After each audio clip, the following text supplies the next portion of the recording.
За манай Dark-Inn-Bay подкастын энэ 7 хоногийн дугаар эхлэхэд бэлэн болцсон байна. Тэгээд хэрвээ шинээр сонсож байгаа хүмүүс байх юм бол Dark-Inn-Bay-гээ үнэн болсон бодит аимшигын явдлууд ярьдаг. 7 хоног болгоны 4 өдөр болон гаргахыг хичээдэг. За тэгээд энэ 7 хоногийн дугаараас ихсүүлээд Apple Podcast-д оруулахар болсон. Тэгээд энэ YouTube-д яг зэрэгцээд гарах нь уу эсвэл яг энэ 7 хоногийн 5 дахь хоног хагас өдрөөс яг Apple Podcast-н дээр Dark-Inn-Bay-гээд ороод явчих бах. За тэгээд эхлэхээс өмнө хэлдгээрээ subscribe дараагүй бол дараарай. Тэгээд notification-ээ on болгоорой. За ингээ хэрэгээ ярьж эхлэе. За энэ хэрэг нь 2013 онд Английн Cambridge-д болсон 3 дугаар сарын 30-ны өглөө нэг эрэгтэй байнгын явдаг замаараа нохоогоо салхилуулад явж исэн чинь гэнт нохоо нь гүгээд явцсан гинэ. Тэгэл нөгөө эрэгтэй чинь эхэндээ нэг юм бодохгүй нохоогоо араас нь дуудаал хүлээгээ байжсэн чинь нохоо нэрчээ дахин нөгөө газар руугаа гүйччүүд ахаар нь яг нэг юм харуулах гээд ах шиг байна гэд араас нь фермийн талбай хажуудах муу усны суугны тэнд нэг эрэгтэй хүний цогц байхыг нь олж хардаг. Тэгэл нөгөө эрэгтэй чинь шууд айгаал сандраал цагдаа руу залгаал хэлсэн чинь цагдаа нар за та ингээд замын нөгөө талд нь гараад биднийг эртэл хүлээжээ гэдэг. Тэгээ цагдаа нар ч ирж яг цогцос мөн үгээ шалгасан чинь мөн байсан. Хамгийн эвгүй нь үхсэн эрэгтэй бид хар торон материалтай палаж өмсүүлээд мөн цогцын байрлал бол доромжилсан байдалтай байсан гэх юм уу да яг яасан гэхээр цогцыг 4 хөллүүлээд толгойг нь газарт тавьсан байдалтай. Тэгээд өмссөн палажийг нь дээшээ гиз хүртэл нь сөхөөд доод талын бие бол тэр чигээрээ гарсан подстайсан. Тэгээд задлан шинжээчдэр цогцыг аваачиж задлуулж үзэхэд 5 удаа хутгалуулсан зүрх болон уушгийг нь цоолсноос үзвэл хутгалуулад бол шууд тэр доороо өгсөн. Тэгээ мөрдөн байцаагч нар хэлэхдээ алуурчин бол хохирогчийг маш сайн мэддэг. Тэгэд эрэхтэд бол ихээр их ууралсан эсвэл өшөөгөө авах зорилготой гэж дүгнэдэг. Тэгэд яагаад ийм дүгнэлт нь хүрсэн гэхээр хүнийг хутгалж алах тэр тусмаа зүрх рүү нь хутгалахаар одоо хутгалж байгаа хүнтэйгээ нүрээ тулнаа. Тэгээ бас алуурчин хохирогчийнхоо нүдийг тэгээ царайны хувирлыг ойроос харах гэж цээжин хэсэг рүү нь хутгалсан байх. Тэгээ мөн хохирогчд палаж өмсүүлсэн байдал бас доод хэсгийг нь тэр чигээр нь шалтан гаргасан байдал болон 4 хөл дээр нь тавьсан позноос нь харахад л бол маш их үзэн ядалт хувийн шалтгаанаас болж алсан гэсэн дүгнэлт нь хүрдэг. Тэгэд энээс гадна хохирогчийн биеийн дээр биеэ хамгаалж агаад авсан шарх сорив бол зөндөө байснаас үзэх юм бол өөрөөс нь илүү хүчтэй эсвэл том хүн байсан байх гэсэн таамаглалыг гаргадаг. Тэгээ цагтаа нар бүр анхнаасаа л бол одоо энэ хэргийн эзнийг олоход маш хэцүү байна хаа гэж таамаглаж исэн. Яагаад тэгэхээр хохирогч эрэхтэй хин гэдгийг нь мэдэхгүй хажууд нь одоо өөрийнх нь гэсэн төрөвч ч юм уу цүнх ч юм уу юуч байгаагүй. Тэгээ мөн цогцыг хайсхан газар бол бүр ингээд хөдөө байсан болохоор гэрч гэхээр хүм байхгүйсэн. Тэгээ тийм болохоор цагтаа нар эхлээд хохирогч хинбэ гэдгийг нь олж мэдэх гээд алга болсон хүмүүсийн дататай харьцуулаад үтсэн чинь 48 настай Kevin Lee гэдэг эрэгтэйтэй таарч исэн. За Kevin Lee бол үл хөдлөх хөрөнгийн салбарт ажилладаг, Peterborough хотод амьдардаг. Тэгээд 2 хүүхэд болон эхнэр Кристинатайгаа цуг сайхан амьдардаг. Тэгэд эхнэр нь Kevin ажилдаа явчаад гэртээ ирэхгүй болохоор нь цагтаад мэдгдсэн. Тэгэд Kevin бол ер нь бол 2 хүүхэдтэй маш сайн аав нь эргэн тойрных нь хүмүүс ч гэсэн бол Kevin ярахтаа маш сайхан сэтгэлтэй илдэг зөөлөн хүн гэж ярьдаг. Үл хөдлөх хөрөнгийн салбартаа яг юу идэг байсан бэ гэхээр Quickled гэдэг компанитай. Тэгээ тэр компани нь орон гэргүй хүмүүс эсвэл шоронгоос дөнгөж гарсан гэд ер нь л бол гудамжинд гарсан орон гэр хэрэгтэй байгаа хүмүүс тусалдаг компани юм билээ. Тэгэд Kevin өөрөө хүнд үргүүлсэн болохоор буцаад хүмүүс туслая гэж шийдээд бол одоо ийм ажил хийдэг болсон. За ингээд Kevin-ийн эхнэр Christina Lee 3 дугаар сарын 29-нд Kevin гэртээ ажиллаад хараад ирэхгүй болохоор нь цагтаа дууддаг. Тэгэд Kevin-ийн цогцос олтгоос өмнө цагтаа нар бол Christina руу залгаад эхнэрт нь бид нар одоо Kevin-ийн машиныг олсон. Гэхдээ дотор нь бол Kevin-ийн эд зүйлс юусоо юуж байхгүй байна. Мөн машиныг бол хол газар аваачаад шатаасан байдалтай оллоо гэж хэлдэг. Тэгэд удалгүй Kevin-ийн цогцос олдоод Christina бол цагтаа дээр очиж Kevin одоо өөрийнх нь нөхөр нь мөн үү биш үү гэдгийг нь батлах хэрэгтэй болсон. Тэгэд харамсалтай нь бол олдсон цогцос бол Kevin мөн байхыг нь Christina хараад бол шууд мэддэг. За тэгээ Кристинагийн хувьд бол нөхөртөөгөө бүхэл бүтэн 20 хэдэн жил танилсан. Дээрээс нь Кристинагийн сайн найз нь байсан. Тэгээд эхнэрийнх нь хувьд бол Кевин хамгийн анхных нь найз залуу нь байсан. Тэгээ мөн хүүхдүүдтэй ч гэсэн Кевин бол маш сайн хэлүүлэлтгүй сайн байсан болохоор хүүхдүүдэнд ч гэсэн айгүй их хэцүү байсан ойлгомжтой. За тэгээ цагтаагийн хувьд бол ийм сайн аав, сайн хүнийг яагаад ийм хүнд гэрцгээгээр хүнөв гэд эхлээд Кевингийн утасны рекордыг шалгаж үздэг. Кевин алга болдог өдөр эхнэр Кристина нь бол мэдээж нөхөрлөгөө маш олон удаа залгацсан байсан. Кристинаг залгах болгонд Кевингийн утас одоо хамгийн ойрын сүлжээний шон гэх юм уу станц руу мэдэгдснээр Кевинг одоо яг хаана явж ирснийг нь бол хэлж өгч байсан. Тэгэд хамгийн сүүлд утасных нь байршил нь Кевиний машин олцсон газар байдаг. Тэгээ мөн Кевингийн цогцсны олцсон байдлаас нь үзэхэд Кевин алуурчнаа сайн мэддэг эсвэл таньдаг байсан гэж таамаглаад утсанд нь байсан бүх утасны номерын байршлыг нь Кевингийн байршилтай тулгаад үтсэн чинь 30 настай Жоанна Данихи гэдэг эмэгтэй гарч ирдэг. Жоаннагийн утасны байршил яг Кевиний утасны байршилтай бол бүх зүйл нь таарч исэн. Тэгээ мөн цагтаа нар Кевиний машин олцсон талбайн тэндээсэн сүлжээний шон одоо нөгөө цамх гэх юм уу станц гэх юм одоо хажуугаар нь ямар нэгэн утас байсан уу гэд үтсэн чинь Gary Stretch гэдэг эрэгтэй их болж таардаг.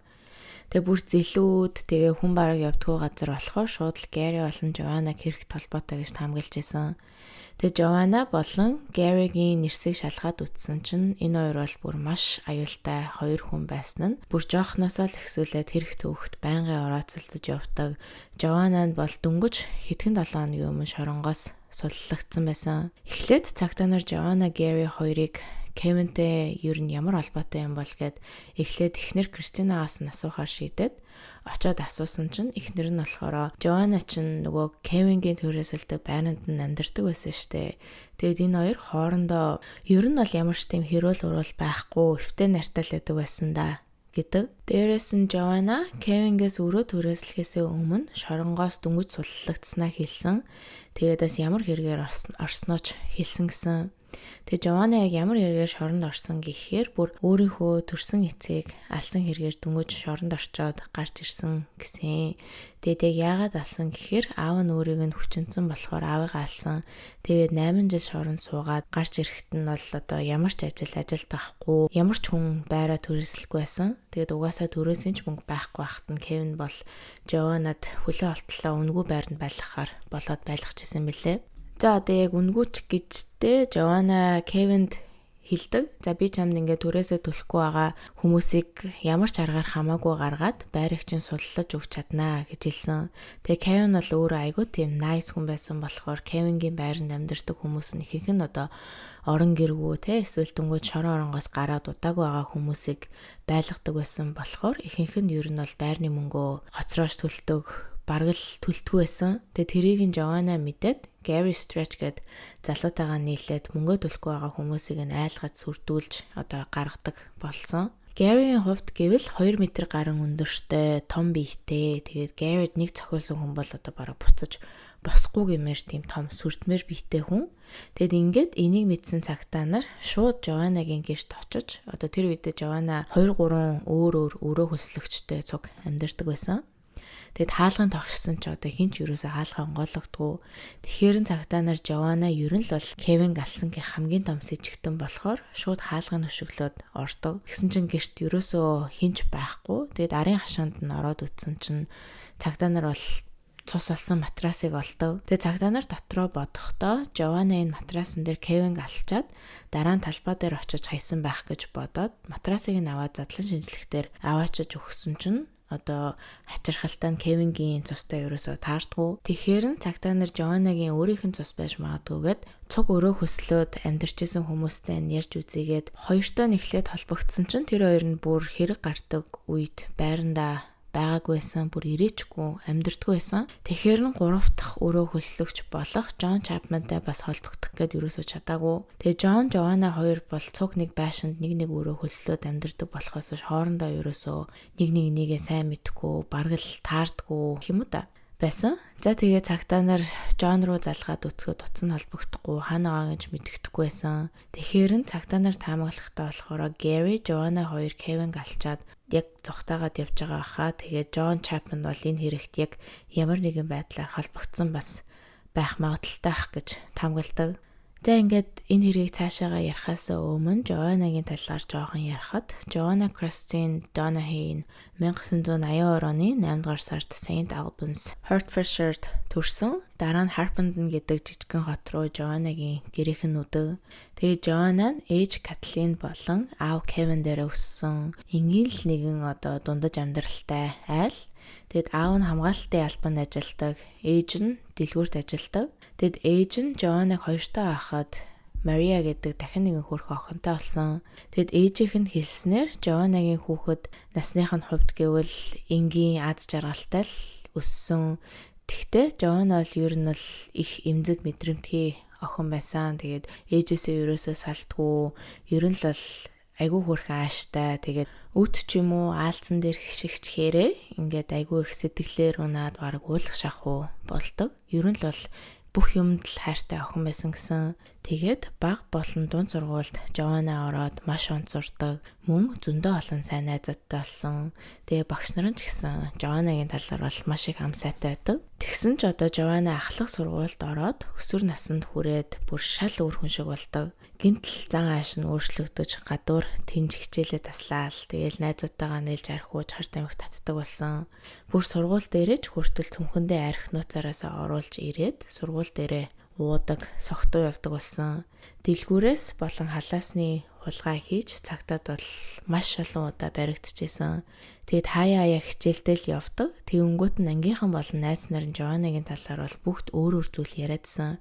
Тэр нь болохоор хөвгүүдээс нь ингээл Joanna-гийн талаар асууд юм аа л та. Тэнгүүт хөвгүүд нь болохоор өөстө Joanna шиг сайхан ааштай гоё охин байхгүй штэ гэж хэлдэг. Тэнгүүтээ охтуудаас нь асуунгууд өстө Joanna өстө муухай амтаа, муухай ааштай, ууртай, айгүй муухай атмаа гэл яг хоёр өөр хүн дүрсэлж яриад байгаа юм шиг байдаг байсан. Дээрээс нь Joanna бол хүнд аятал засаад өөрийнхөө хүссэн зүйлийг хийлүүлэхдээ бол мастер байсан. Хүний толгойг угаах. Тэгэд өөрийнхөөр нь ерөөсөө юм болохгүй байвал маш ихээр ууралдаг, юм шийддэг, орилдог.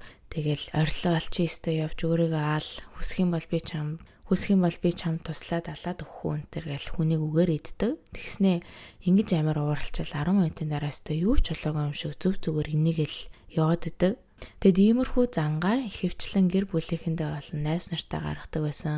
Тэгэд дүүн Мария нь хэлэхдээ Joanna миний маш сайхан эгч байсан чинь яг нэг л өдөр чөтгөр шиг болоод хувирцсан гэж хэлсэн байдаг. За ингээд Joanna 14 нас хүрээд хамгийн анхныхаа найз залуу болох бүхэл бүтэн 20 настай John Trainerтэй үерхэж эхэлсэн. Тэгээ мэдээж ээж аав нь мэдээд Joanna-г загинсан сал гэсэн ч Joanna л ээж аавынхаа үгийг ерөөсөө сонсоогүй байжгаад нэг өдөр гэртээ ирээд хамаг юма баглаад найз залуутайгаа цуг байхаар яваад өчтөв. За энэ хоёр бол ерөөсөө очих газаргүй, орон гэргүй болохоор автобусны буудал, галт тэрэгний буудал гэх мэт газруудаар унтаж өдрийг өнгөрүүлдэг болоод удалгүй майхандаа болоод тэндээ амьдардаг болсон. Тэгээ ер нь бол жил гарan орон гэргүй явсан. За ингээд удалгүй улсаас энэ хоёрт байр өгөөд энэ хоёр луутан руу нүдэг. Тэгээ нүүх үедээ Joanna 16 тайсан. Найз залуутайгаа цуг амьдарч агаад 17 нас хүрэхдээ Joanna бол жирэмсэн болчтой. Тэгэд хүүхэдтэй хамгийн сайхан амьдралыг өгнө гэж шийдээд Joanna бол шууд архинаас гарсан харт амхаач татхаа болсон. За ингээд 9 сарын дараа Cheyenne гэдэг хөрх охинтой болдог. За харамсалтай нь Joanna охиноо төрснөөхөө дараа бол шууд нөгөө өөртний параныхаа амьдралтаа эргэн орсон. Шууд л нөгөө харт амхаа татаж хэрглэж эхэлсэн. Тэгээд найз залуу John хэлэхдээ би охиноо өдөржин шүнжин хардаг байсан. Тэгээ Joanna бол нэг ч удаа охиныхоо памперсыг сольчих үзээгүй. Намайг диван дээр сууж байхад яг миний өмнө харж агаад 2 литрийн архи уучдаг байсан гэж хэлжсэн. За тэгээд Cheyenne том болох тусам Joanna бол баг багаар амьдралд нь оролцож эхэлсэн. Хаяада цуг тоглолтог, торт энтер хийж иддэг.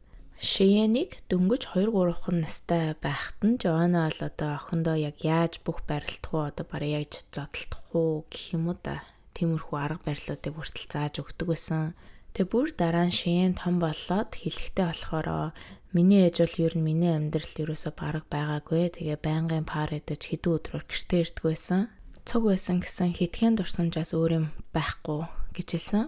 За тэгээ Joanna бол шөнө орой гараа явахаараа гэртээ өөрөөр согтуу ирдэг. Тэнгүүтээ согтуу ирчээ John руу бол байнгын оролдог, хашгирдаг, зоддог. Жохон охин нь хажууд наахт штэ. Тэгээ Жоанна сүүлдээ бүр одоо өөрөөр залуучуудтай унтдаг болсон, уулздаг болсон. Тэрийг нь Жон мэдсэн ч ерөөсөө салдгүй цуг байж л байдаг байсан. Тэгээ Жоаннад бол маш их хайртай. Тэгээ бараг л одоо Жоныг ховсцсон юм шиг яаж л паридаж, ойройлж, араар нь тавин Жон бол ерөөсөө байж л байдаг байсан.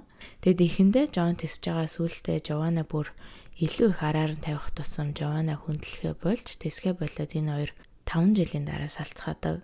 Жоанна буцаж Сент Альбанс руугаа нүүгээд Жон охиноо аваад хуучин гэрлүүгөө явдаг. Тэгээ нэг жил тустай амьдэрсний дараа Жон бол Жоаннагүйгээр амьдарч чадахгүй юм шиг санагдаад буцаж Жоанна дээр очиж уучлалт гуйгаад буцаж нийлхийг хүсээд энэ хоёр бол буцаж нийлдэг. Тэгээ буцаж нийлээд удалгүй Жоанна дахин жирэмсэн болчтой. Тэгээ жирэмсэн болоод шууд л одоо нөгөө муухай арх тамхинасаа хар тамхинасаа гарсан ч хоёр дахь хүүхэд нь төрлөө шууд л нөгөө арх тамхиа буцаагаад хэрэглээд эхэлждэг. Тэгэд хоёр дахь хүүхдээ төрүүлчихэд эмнэлгээс гэртээ дөнгөж орж ирчээд өвс ороод хай олсон. Тэгээл буцаал маргааш нөгөөдрөөс нь ихсүүлэл арх тамхитай амьдрал руугаа шууд орчдог. Тэгээ Жоанна яг энэ амьдралынхаа үедээ шоронгоос бол ороод гараад исэн. Нэг бол буу зэвсэгтэй байсан гэл, эсвэл хар тамхи татсан гэл, эсвэл хулгай хийсэн гэл одоо нэг иймэрхүү хэрэгүүдээр шоронд орж гарч исэн. Тэгээ Жоанна яг энэ шоронд орж гардаг байсан үедээ бол өөрийнхөө биеийг өөрийгөө гэмтээдэг болсон. Яг хизэнээс эхэлж өөрийгөө гэмтээдэг болсныг нь мэдэхгүй. Тэгтээ ингэж self harm хийдэг хүмүүс бол сэтгэлийн гүн хямралд орсон үедээ эсвэл маш их айдас төгшүүртэй болсон үедээ сэтгэл санаагаа жоохон ч гэсэн тайван байлгах гэж биеэ янз бүрээр тамалдаг. Жоаннагийн хувьд бол ямар нэгэн сэтгэц мэдрэлийн өвчтөй байсан. Тэгтээ одоо хизээж тэрнийхээ талаар эмнэлэг энтрээр явж сэтгэл зүйчтэй уулзж байгаагүй болохоор хизээж онцлогдож байгаагүй. Тэгээ Жоаннагийн self harm сүултээ хүндэрсээр агаад бол одоо секс хийж явахдаа ч юм уу өөрийгөө оролдож явахдаа self harm хийдэг болсноор тэрнээсээ бүр илүү их таашаал авдаг болсон. За ингээд 2009 онд Жоанна хоёрын харилцаанд нэг том зүйл гарсан нь болохоор Жоанна хүүхдүүдийнхээ өмнө Жон руу хутга барьж байгаад орилол хутгаа эргүүлээл тэгснээ хутгаа ууртай ингээд газар руу зоосноо нэг хүн алчхын центр гэл орилдсон. Тэгэл яг тэр үед бол Жон дотроо бодохдоо Жоанна бол хизээч өөрчлөгдөхгүй байна. Яг энэ хэмээрээ байх юм байна. Тэгээ би бол одоо охтуудаа бодоод өөр тийш нүүх ёстой байна гэж шийдээд охтуудаа аваад өөр газар руу нүүчдэг. За тэгээ Жоанна гэртээ үлдэж цаашлаад байр хоолны мөнгөгүй болж орон гэргүй гудамжны хүн болсон. Тэгээ дахин халаасны болон дэлгүүрийн хулгай хийгээд шоронд ороод гарсныхаа дараа self harm хийснээсээ болж эмнэлэгт хэвтдэг. Тэгээ тэндээсээ antisocial personality disorder гэдэг сэтгцийн өвчний онцтой гарч ирсэн. Тэгээ Жоаннагийн сэтгэл зүйч нь Жоаннаг болохоор psycho хүний зан чанартай байна. Жишээ нь гэх юм бол impulsive зантай, ямар ч өрөвдөх сэтгэлгүй, гин буруу гэж мэддэггүй, ухамсаргүй, хийх туртай юмаа юу ч байсан хамаагүй хийдэг. Тэгэнгүүтээ ирээдүйд юу болох нь ерөөсөө хамаа байдгүй гэсэн онцтой гарч ирсэн. За ингээд энэ эмнэлгээсээ гарчаад хэсэг байж байгаа дахин хулгайн хэрэгээр 14-7 хоног шоронд орчоод гарч ирдэг.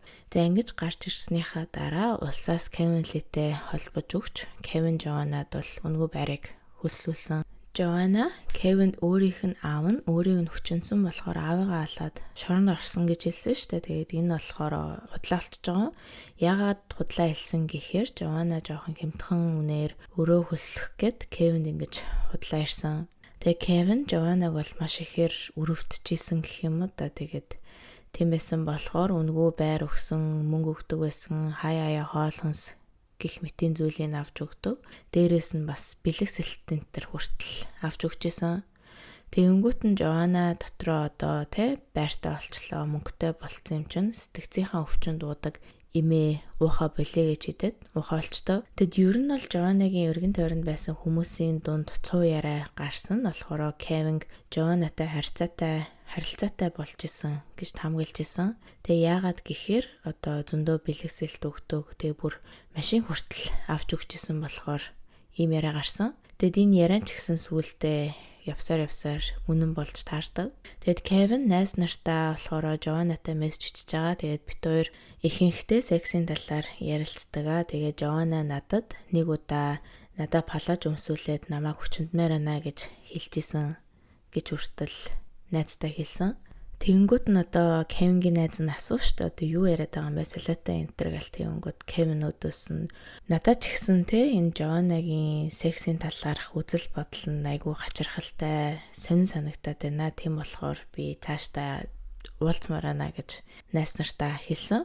Тэгээ ингээд Жоанагийн сэтгэл зүйч нь Жоанаг paraphilia sadomasochism гэд цус, өвдөлт, хүчирхийлэл, доромжлол, айдсыг секстэй нийлүүлж хийхийг хэлдэг тийм фетиштэй гэж хэлсэн. Тэгээд энэ нь бол мэдээж Кевинд маш ихээр сонирхолтой санагдаж таалагдчихсэн. Кевин найз Дэвидтэй хэлэхдээ бит хоёр бол байнгын тийм extreme sex, rough sex хийдэг гэж хэлжсэн. За тэгээд энэ бүгдийг цагдаа нар мэдээд Кевин 3 дугаар сарын 29-нд Жоанатай цуг Кевингийн эзгүй байранд очиж бэлгийн харилцаанд орох гэсэн байна гэж тамга гаргасан. За тэгээ нөгөө цуг өрөө хөлсөлдөг байсан Джон Чапман бас ор сургуу алуулсан штэ. Тэр эрэгтэйгийн талаар ярихад Джон Чапман бол усан цэрэг бөгөөд дайнд хүртэл явж исэн. Тэгээ дайнд досаад буцаж их нутагтаа ирснийхаа дараа арх хар тамхинд бол гүн гүнзгийд онцсон. Тэгээд улсаас Джонни Кевинтэй холбож Кевин Жонд бол өрөө хөлсүүлдэг болсон. Джон бол Жоанаг нүүж ирэхээс өмнө нэлээд удаа тэр байранда амьдарсан байсан. За тэгээд энэ бүгдийг цагдаа нар мэдээд Джон бас аюулд унсан байж магадгүйгээд англи даяараа Joanna Gary Stretch хоёрыг хайж эхэлдэг. Тэгээ Английн бүх мэдээгээр болон зарлалын самруудаар Joanna Gary хоёрын зургуудыг гаргаж эхэлсэн. Joanna нүүрэн дээрээ жижигхэн шивэстэй, харин Gary болохоор бүр 2 метр өндөр том биетэй болохоор энгийн хүмүүсээс содон төрхтэй болохоор цагдаа нар энэ хоёрыг бол түргэн олно гэж найдаж исэн. Тэгээ мөрдлөг эхэлснээс хэдэн өдрийн дараа Norfolk-ийн цагдаа нар Peterborough-ийн цагдаа руу залгаж Joanna Gary хоёрыг бид нар ч гэсэн хулгайн хэрэгээр энэ хоёрыг хайж байгаамаа гэж хэлдэг. Norfolk-ийн цагдаа нар хэлэхдээ энэ хоёр хэдэн өдрийн өмнө бензин колонкноос хулгай хэлсэн хэрэг гарсан байна. Тэгээд яг яасан гэхээр Gary Joanna-гийн машиныг барьж явж байгаад бензин колонкны үүдэн зогсож байхад Joanna шууд дотор нь орж хоол хүнс уух зүйл хулгайлаад гарсан хэрэг гарсан гэж хэлдэг. За тэгээд аз болж бензин колонкны CCTV маш сайн ажиллаж исэн болохоор машины дугаарыг мэдэж авч цагдаа нар машины байршлыг дугаараар нь таньдаг системдээ хийснээр энэ хоёрын явсан хэд хэдэн газруудыг мэдэж авсан. Тэгээд Кевингийн зохицос олдсноос 72 цагийн дараа дахин нэг үйлчилгээний газраас юм улгаалаад явж байгаа бичлэг олдсон. 2013 оны 4-р сарын 2-нд Joanna Gary 2 цагтаагаас цугтаад 4-5 хоног болж авах үед бүр ямар ч хөнгөхгүй болоод Gary нэг төлөвлөгөө бодож олсон нь болохоор цахилгаан барааны дэлгүүрийг дээрэмдэх байсан. Тэгэд энэ хоёр цахилгаан барааны дэлгүүрээ дээрэмдчихэд Gary-гийн шоронд байхдаа танилцсан Mark Lloyd гэдэг хүн рүү явахаар болдог. Маркийн хувьд гэвэл халаасны болон дэлгүүрийн хулгай хийсэн гэсэн хэргээр шоронд ороод гарсан. Тэг гэртээ 50 байж исэн чинь гинт хаалга дуурайд Joanna Gary хоёр бол гадаан зогсож исэн. Нөгөө хоёр ч Маркийн гэрлөө шууд дайрж орж ирснээр хулгайлсан юмнуудаа барьсан. Тэг өнгөтэй галзуух руу нороод цахилгаан бараануудаа тавиад чи энэ зүйлүүдийг зарж өгч бит хоёр туслах хэрэгтэй байна гэж Gary хэлээд бараг дуусаагүй байхад нь Joanna шууд хутаг гаргаж ирээд би 3 хүн алсан. Би дахиад нэг хүн бас алмаар санагтаад байна гэж Маркт хэлдэг. Марк бол шууд Joanna-г хараад айхаар одоо хүний яаж магадгүй гэсэн харцтай, энергитэй эмэгтэй байсан. Мөн Gary бол Joanna-гийн бас юу хийх гэснийг нь бүгдийг нь хийж исэн гэж хэлсэн. Тэгээ ер нь л бол John Travers гэсэн Joanna-гийн юу хийх гэснийг нь хийдэг, ерөөсөө салж чаддгүйсэн шүү дээ. Тэгэд эрэгтэй хүмүүс Joanna-д бол бүр донтцсон юм шиг байдаг байсан. Тэгээ Gary Mark руу харснаа бүсэл хийдэ зүүсэн байгаа бууга үзүүлээд хэлснээр хийхгүй бол юу болохыг мэдж байгаа өстэй гэсэн харцаар харахад бол Mark шууд за надад ерөөсөө сонголт байхгүй маань гэд тэр гурав хулгайлсан зүйлүүдийн зархаар Mark хойно суугаад Gary машина бариад Joanna урд нь суугаад 45 минутын газар руу явцгаадаг. Joanna урд суучаад том утгаа байн гаргаж ирээл тоглоол тэгснээ дуудуулаад виски гаргаж ирээл шилнээс нь уугаал бүжиглээл тэгснээ Марк руу нэг хараал уухаа гэж хахаал тэгэнгүүт Марк болохоор ерөөсөө үгүй гэж чадахгүй айгаа сууж байгаа юм чинь юу хийх гэснээ хийгээл явчихсан. Тэгэд хэсэг явж агаад Жована замдаа зогсож 50 хамаараа гээд нэг жижигэн дэлгүүр зогсоод Марктай цуг ордог. Яагаад гэх юм бол өөрт нь мөнгө байхгүй. Дэлгүүрийн CCTV-нээс харахад Марк эхэлж ороод дараа нь Жована ороод Маркийн араас Жована тэрж байгаа юм шиг болол хосоочиг видеон дээрээс харагдаад байсан. Гэвч яг үнэндээ Жована Маркийн араас нь тэрврээд нөгөө хутгаа дуруунд нь ингээд хүргээд барьсан байсан. Тэр нь одоо болохоор янз бүрийн юм хийх гэж оролцсны хэрэггүй шүүл гэж сануулж исэн юм шиг байгаа. Тэгснэ Жована гинт үйлчилж исэн эмэгтэйг харснаа эмэгтэйтэй ингээл сэтгэнэл эхэлсэн. Тэгэнгүүтээ энэ хоёр тамхиа авчаад буцаж машиндаа суугаад явцгаадаг. Жована тэгээд урд суучаад ерөөсөө ингээл байж сууж чадахгүйсэн гинэ. Яг нэг юм хийх хэрэгтэй байна гэж байн Гэри рүү хараад орлол надад миний дараагийн хохирогч болох хүнийг олоод өгөөч гэж орилдсон. Тэгтээ хүүхэд болон эмэгтэй хүн биш шүү гэж Гэри хэлдэг. Тэгээ замын хажуугаар явж исэн нэг эрэгтэй рүү Гэри хараад энэ хүн болох уу гэсэн чинь Жована болно гэдэг. Тэгээ замын хажуугаар явж исэн эрэгтэйг Робин Барретта гэдэг 64 настай гал командад ажилладаг байсан эрэгтэй нохоогоо салхилуулад яг гэрлүүгээ ортгийн даваан дээр Жованатай Гэритэй таарчдаг. Жована Гэрит машинаа зогсоо гэж хэлээд машин зогссны дараа Жована машинаас гарч Робины араас гитэж очоод хутгаа гаргаж ирээд нуруунд руу зоосон чинь Робин дотроо юу болоод байгааг нь мэдэхгүй нэг хүн л намайг одоо араас цохоод байна. Намайг дээрэмдэх гээд байгаа байхтаа гээд эхлээд эргээд харах гээд оролдоод ерөөсөө чадахгүй ноцолж явахдаа гарныхаа булчин гутгаар сүлчдэг. Тэхийн өөрийг нь яагаад байгааг нь мэдэхгүй байсан Робин эргэж харах гээд ноцолдоод ерөөсөө дийлэхгүй. Тэгээ дээрээс нь Жованаас утгатай байсан болохоор хамаагүй ингээд хөдөлчөж болохгүйсэн.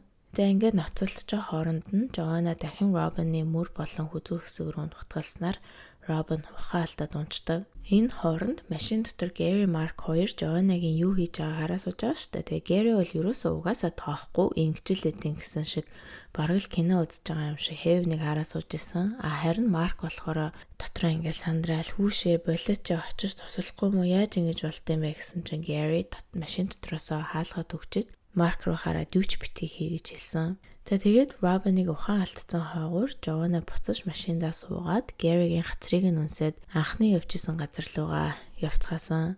Робин ихчтэй зүгээр л ингээд замын хажууд бараг хог хайж байгаа юм шиг ингээд үлдээгээд явцсан шүү дээ. Тэгээд энэ ч өдрийн 3 цаг байсан. Дээрээс нь хажуугаар нь Мерсер машин дээр явж исэн. Тэгээд Робиныг замын хажууд хэвтэж байхад нь азар хүн олж 911 дуудснаар Робин бол амьд гарч чаддаг.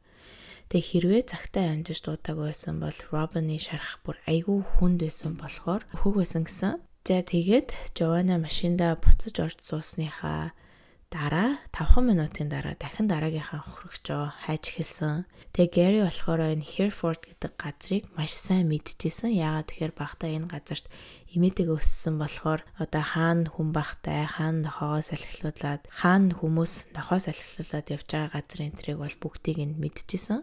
Тэгээд машинаараа энэ 3 дахин явж агаад 56 настай John Rogers гэдэг эрэгтэй нохоогоо дагуулад явж байхад нь Жована араас нь дахин гитэж очиж нуруу руу нутгаа зоосон. Энэ удаа бол Жована бүр яг нэг тийм галзуу бух шиг одоо бүр зогсолтгүй нуруу руу нутглаа л байсан. Тэгээд Жон нүрээрээ газар хараад ухаан алдаж унсныхын дараа Жована газар суугаад Жоныг өөрлөгөө харуулж хөвтүүлээд өөрөө дээр нь гарч суугаад нүүр хүзүү гуй гаргээд одоо олцсон бүх газар руу утгалж исэн. Марк дахин машин дотроос харж суухдаа бүр одоо хэлэх үггүй шоконд орсон байсан. Туслаж гисэн одоо машиныг нь дотроос нь төгчсөн байсан болохоор яах ч аргагүйсэн. За тэгээд Жована машинд суухдаа John Rogers-ын хог бас дагуулж орж ирээд Гэри рүү хараад гоё ялла, өстой гоё ялла, дахиад хиймээр байна гэж хэлдэг. Тэгээд энэ гурав цаашаага нөгөө явж исэн газар руугаа явцгаадаг. Хохирогч John Rogers бол бүр бүхэл бүтэн 30 удаа хутгалуулсныхаа дараа амьд үлдсэн 4 хөллөөд 90 м гаруй газар мөлхөөд нэг хүнтэй тааралдаж тусламж гуйснаар нөгөө хүн чинь шууд 911 дуудаж нисдэг тэргээр түргэн ирж түргэн шуурхаа тусламж үзүүлж чадсанаар амьд үлдсэн. Тэгээ Жонни бол 2 уушгин цоорсон, гидсний дотор хэсэг нь нийл гарч ирсэн, 9 хавирга нь хугарсан. За ингээд азар амьд үлдсэн 2 хохирогч Robin, John хоёр бол сэтгэл санааны маш том хохиролтой болсон. Тэгээ John-ы хувьд гэх юм бол гитар тоглолтог хөгжимчин болох замдаа явж исэн ч одоо Joanna-гаас болоод хуруунууд нь дахин урдах шигээ хөдөлгөө болсон учраас гитараа ч гэсэн тоглохоо болсон гэсэн харамсалтай. За тэгээ цагтаа нар бол энэ хооронд Joanna-гийн байсан машиныг дугаараар нь хайгаал явж байгаа. Тэгээ бас дээрэс нь хоёр дайралт болсны талаар сонсоод мэдээлэл явж байгаа шүү дээ. Тэгээд Joanna машин суунгуудаа дараагийнхаа хохирогчийг хайж эхлэхийн даваан дээр шууд цагтаагийн дохио дуурч эхэлдэг. Тэгэд энэ гурав цаашаага ердөө 200-300 м явбал Гэри барьжсэн машинаа зогсоогоод хар урдаараа гүгээд хэсэг хугацаанд цагтаа нараас цогтож чаддаг. Харин машинд Марк Joanna хоёрыг тойроод бараг 10-20-30-аад цагтаа нар буу зэвсэгтээ баривчлах гад хүлээсэн. Тэгэл Joanna уртаалын суудалд тутгаа барьсан хിവэрэлсэн. Тэгсэн нэг цагтаа Joanna руу ойртож ирээд тутгаа газар тавиад гараа толгойноо хаар тавиад гараад ирээ гэсэн чинь Joanna шууд л цагтаа нарын хэлснээр хийсэн. За ингээд цагтаагийн машинд явж байхдаа Joanna бол маш тайван тоож байгаа ч юм байхгүй хээв нэг явж исэн. Gary Stretchich гэсэн удалгүй цагтаа нар 2-3 цагийн дараа баривчилдаг. За ингээд Joanna цагтаагийн газарт очиод байцаагт гад байж хахад цагтаагийнхан Joanna-гийн аав ээж рүү залгаад охин ч ийм хэрэгээр баригдаад байна гэсэн чи ээж аав нь бол бүр шоконд орсон байсан. Joanna чи ердөө 14-т дөө гэрээсээ нүгөөд явцсан гэрээхэнтэйгээ 10 гаруй жил ярихгүй холбоогүй байжгаад цагтаагийнхан ээж аав руу яриад хэлэхэд бол бүр ээж аав нь бол итгэвчгүй шоконд орсон байсан. Тэгээд Joanna цагтаагийн газар очоод өөрийнхөө нэр ус ерөнхий мэдээллээ ресепшн дээр өгөө зогсож байхдаа хажууд байсан хэд хэдэн эрэгтэй цагтаа нар руу хараад сэтгнэл өстой ямар царайлаг юм бэ та нар ямар гоё хувцастай гэх мэтэр хэлэлээсэн.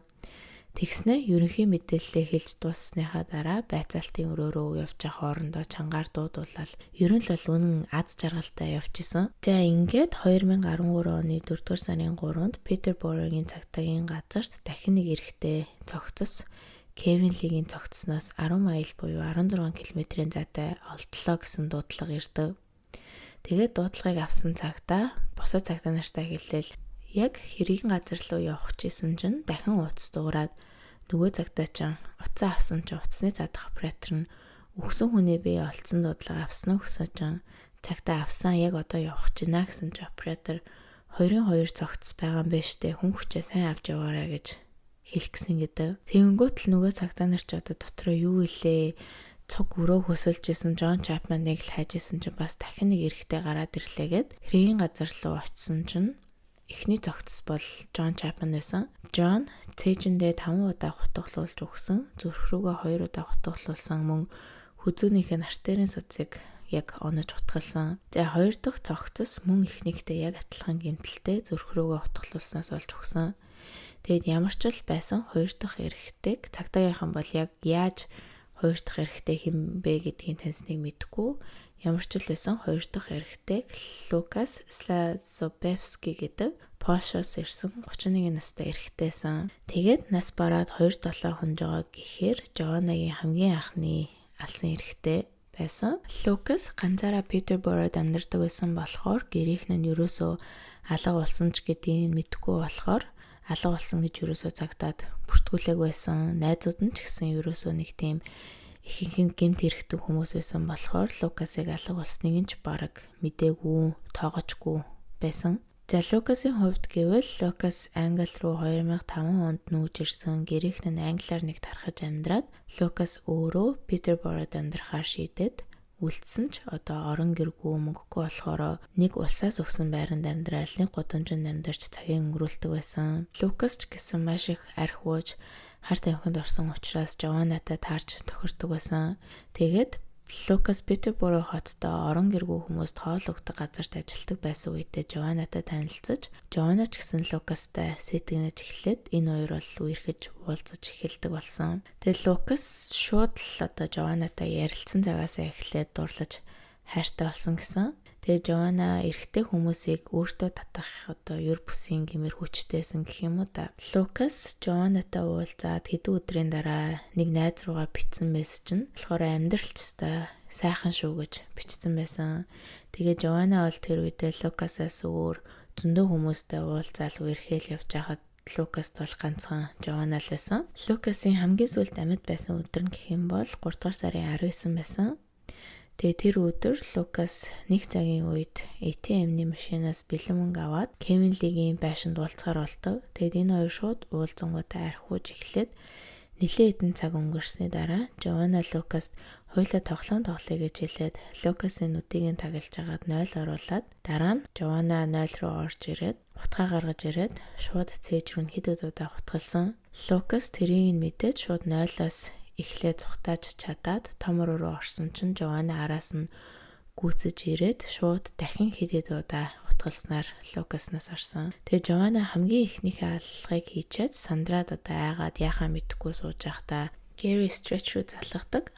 Гэри болохоор өөрийнхөө найз болох 36 настай Лесли Лейтон руу залгаж хүрээд ирээ гэд энэ хоёр нийлж Лукасын цогцыг байрныхан гадаа хогийн сав руу хийчдэг. Бүр ерөөсөө уут мутаарч баахгүй одоо тэр хогийн савны тагийг онгойлгож үтсэн хүн бол шууд тэр дотор цогцсоно гэж мэдхээр хайцсан байсан. Тэгэл Жоанна Лукасыг алсан гэдэг хүмүүст хэлээл яриад яваадсан. Тэгснэ тэр байранд амьдардаг 14 настай охинд хүртэл би хүн алсан штэ чи биеийг нь харах уугээд дагуулж явснаа хогийн савны таглаг авсан чинь айгуу тийм хурц үнэртэй болцсон байсан болохоор нь Жоанна энд хадгалж болохгүй мэн гэдгээ ухаардаг.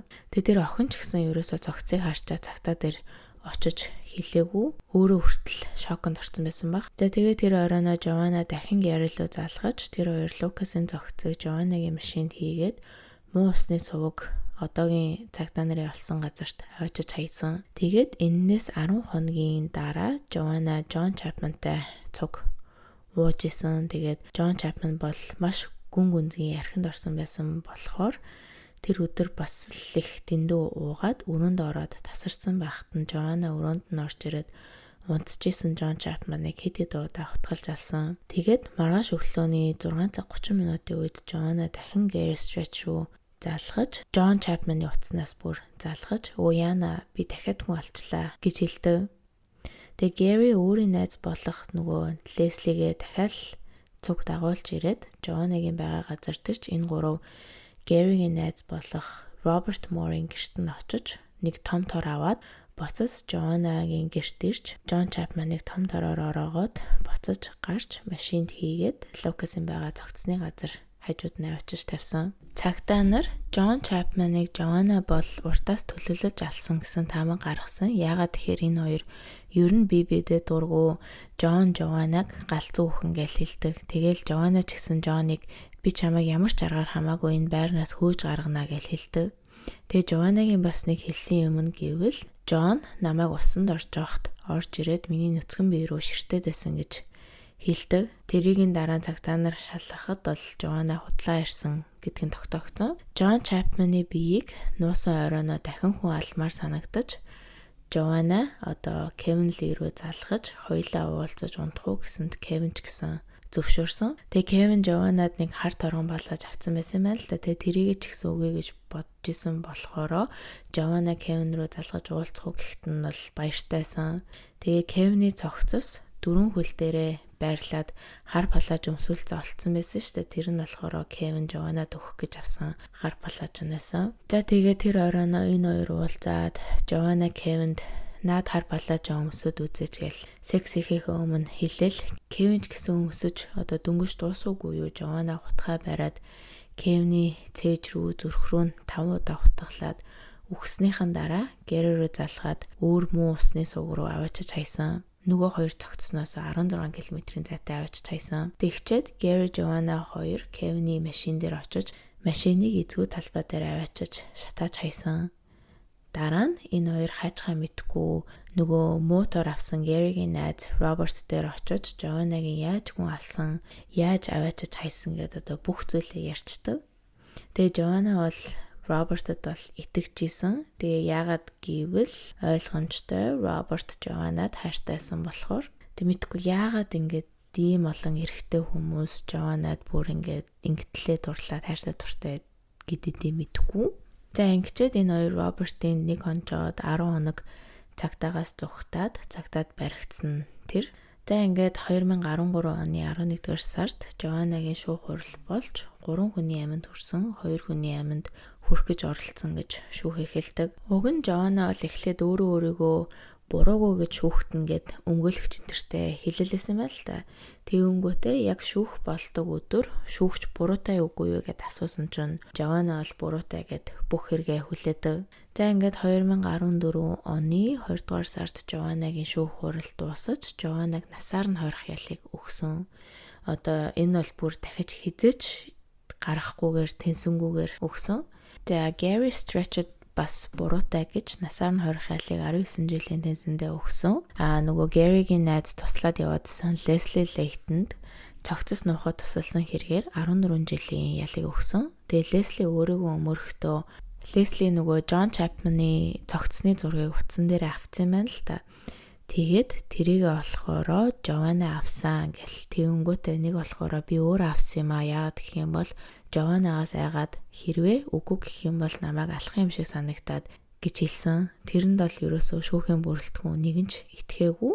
За дараагийн хүн болох Robert Moore 3 жилийн ял өгсөн. Яагаад гэх юм бол тэр их хэргийг мэдчихэд ерөөсөө цагтаа нарт хэлээгүйгээд Mark Lloyd нөгөө нэг машины ард явж исэн эрэгтэй болохоор ямар ч хэрэгт хамааралгүй гэж ерөөсөө ял аваагүй. Угаасаа Gary Joanna хоёрын сүрдүүлгээр явжсэн болохоор. За Joanna бол одоо хүртэл шоронд байгаа. Тэгээ шоронгийнхан сэтгэл зүйчэд Joanna pathological liar гэд монголоор бол одоо юу гэж хэлхийг мэдгүй, ямар ч байсан ямар ч контролгүй худлаа ярьдаг psycho байна гэж бас дахин уншилсан.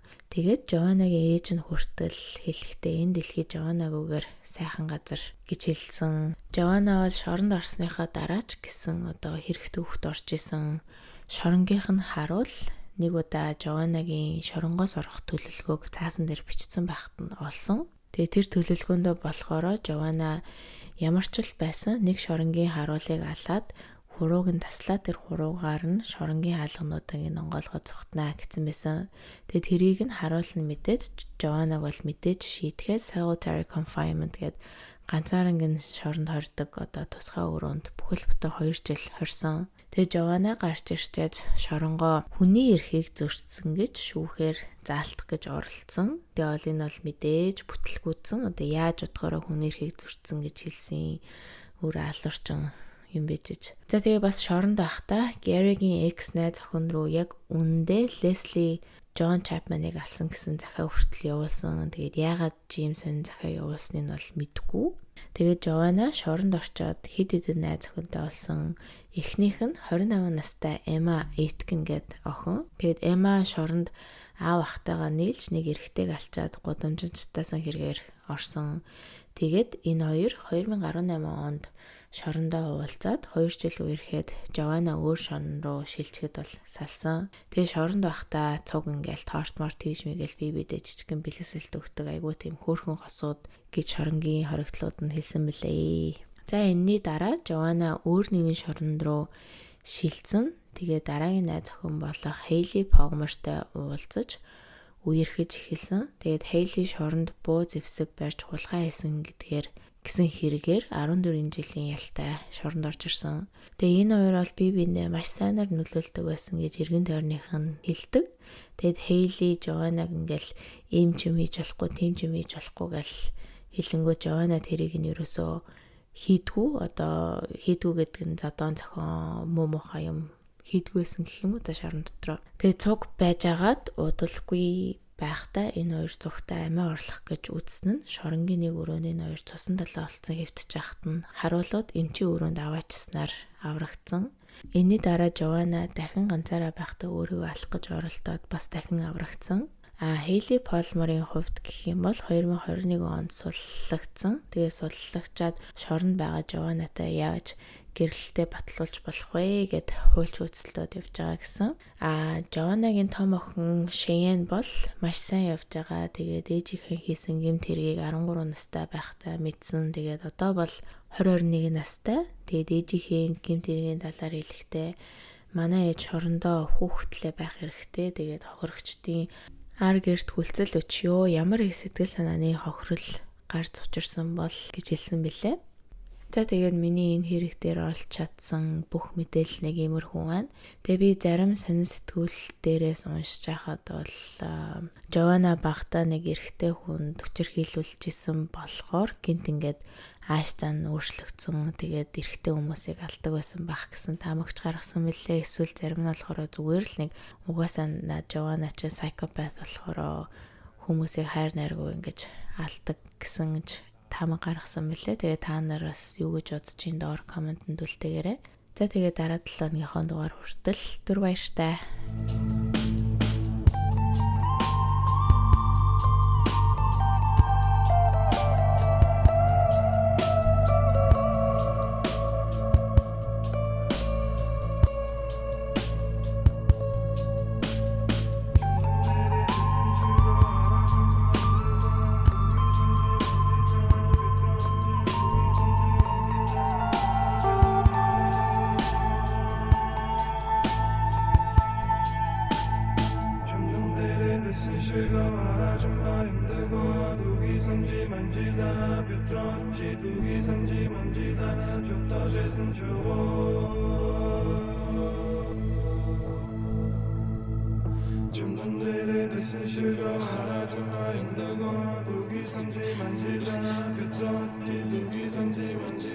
좀 더 재생 쇼